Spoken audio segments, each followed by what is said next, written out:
Assalamualaikum dan salam sejahtera. Bertemu sekali lagi dalam slot bagaimana menguruskan stres. Jadi kita ada pelbagai tahap, pelbagai cara dan kaedah untuk menguruskan stres. Salah satu cara saya akan beritahu kepada anda. Tunggu.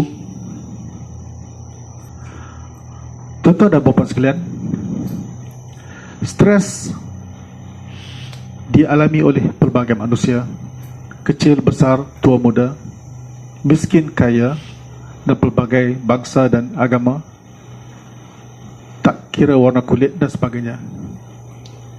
Pelbagai langkah yang kita boleh ambil untuk mengatasi stres.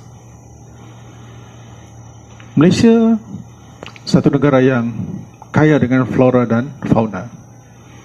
Jadi dengan adanya di luar sana kehijauan yang luas terbentang, kita ambil sebagai penawar kepada stres.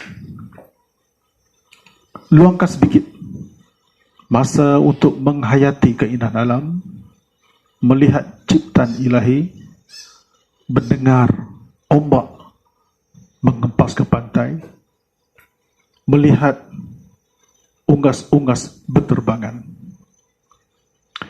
Perkara-perkara ini akan mendamaikan jiwa kita. Jadi, dengan kita menghayati secara semula jadi alam di luar sana, kita akan terhindar dari stres yang berpanjangan. Cara yang kedua, atau langkah yang kedua, apa yang perlu anda ambil untuk menghilangkan stres? Setelah penat, letih, berjalan, bekerja, melakukan perkara-perkara yang rutin hidup kita, cubalah kita tidur sejenak. Bukannya tidur berpanjangan. Luangkan masa, waktu rehat, tidur antara 30 hingga 40 minit. Sekiranya mengalami stres yang hebat dalam diri kita, cuba ambil pendekatan tidur supaya segala urat saraf muscle dalam badan kita ini turut sama berehat untuk menenangkan fikiran kita. Jadi dengan tidur ini akan kembalikan tenaga kita untuk terus bekerja. Itu cara yang kedua. Cara yang ketiga ialah dengan perbanyakkan senyuman. Kita bekerja, kita berinteraksi dengan kawan-kawan, banyakkan senyuman dan banyakkan benda-benda yang ketawa, kelakar dan memberi sejuk hati, memberi hiburan pada diri. Kalau kawan melakukan bercerita tentang keseronokan yang ketawa, janganlah kita masam, janganlah kita tak ambil bahagian, turut serta untuk memberi respon yang positif. Sekurang-kurangnya akan kembali ceria urat-urat muka kita supaya kita hilang stres. Jadi dengan cara senyuman, ketawa, memberi kita ubat untuk menghilangkan stres. Okey, yang cara keempat. Cara keempat ialah kita selalu memikirkan perkara-perkara yang perfect, perkara-perkara yang tepat, perkara-perkara yang tidak boleh diubah. Ini silap. Sebab perkara-perkara yang tidak boleh diubah ini adalah perkara yang perfectionist. Perfectionist bukan bermaksud hebat, tetapi perfectionist bermaksud anda telah melakukan kesilapan. Sepatutnya letakkan fleksibel dalam hidup kita. Kita ada tujuan, kita ada matlamat, tapi letakkan flexibility supaya kita tenang dan tidak terikat dengan sebarang perubahan cuaca, masa dan lain-lain.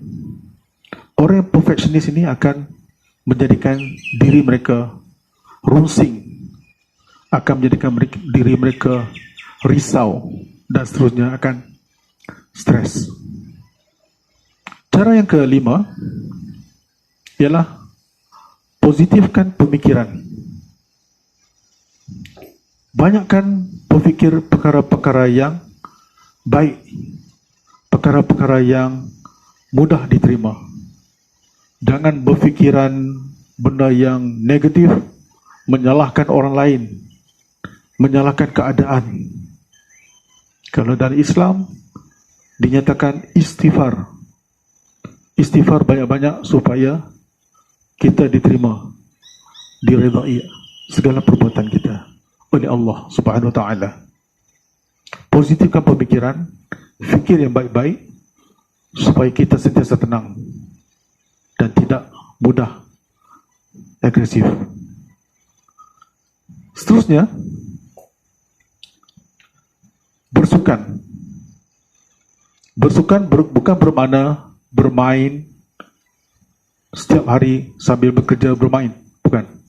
Bersukan bermakna kita luangkan sedikit masa untuk pergerakan, gerak untuk tenaga kita, otot kita, supaya ada pergerakan darah, udara di dalam badan kita. Tidaklah statik, tidaklah menjadi darah beku dalam urat saraf kita. Bersukan mungkin dalam setengah jam, petang-petang berjoging, ataupun sebelum pagi datang ke kerja, lakukan sedikit sanaman dan anda mampu membuatnya.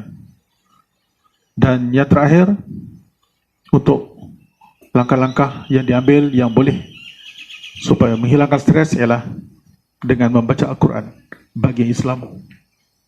Kerana dengan membaca Al-Quran, jiwa menjadi tenang, selaras dengan apa yang Allah nyatakan dalam Al-Quran dalam surah Al-Isra ayat 82. Dan kami turunkan Al-Quran suatu yang menjadi penawar dan rahmat bagi orang-orang yang beriman. Dan Al-Quran itu tidaklah menambah kepada orang-orang yang zalim selain kerugian. Jadi dengan membaca Al-Quran, jiwa menjadi tenang. Allah dah janji dalam Al-Quran kepada kita supaya bacalah Al-Quran, supaya kita tidak stres. Jadi percayalah pada diri anda sendiri, anda mampu mengubah sekiranya stres terjadi pada diri anda. Sekian. Assalamualaikum.